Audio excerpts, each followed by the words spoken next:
Hello everyone, let us discuss another question. A 60-year-old man with fluid overload develops increased ventricular filling. Which of the following best explains the resulting increase in the stroke volume? So here in the question, it was given that there is increase in the ventricular filling, that is there is an increase in the preload and there is an increase in the stroke volume. So what is the mechanism which explains this is what is that asking. So the options given are increase in the heart rate, increased contractility independent of the stretch, increased preload leading to increased myocardial fiber stretch, decrease in the afterload and increase in the sympathetic stimulation. So the correct answer is increase in the preload leading to increased myocardial fiber stretch. So let us see how we came to this answer. So this question is mainly based on the mechanism called as Starling mechanism, which explains how the heart will adjust to the cardiac output based on the venous return. So venous return, that is the ventricular filling, and how the cardiac output will be influenced is by this Starling mechanism.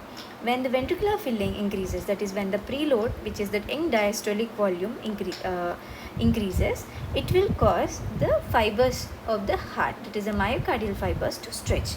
This stretch will optimize the actin-myosin overlap and causes stronger contraction leading to increase in the stroke volume. So when there is an increase in the preload, there is an increase in the contraction leading to increase in the stroke volume. So this mechanism is intrinsic to the heart and does not require any neural or hormonal input. So this is independent of any neural or hormonal input. So when medications which decrease the contraction of the heart are used, stroke volume will be reduced, and when the medications which increase the contractility of the heart are used, the stroke volume will be increased. Here the preload is increasing the contractility and causing increase in the stroke volume, not the other way around.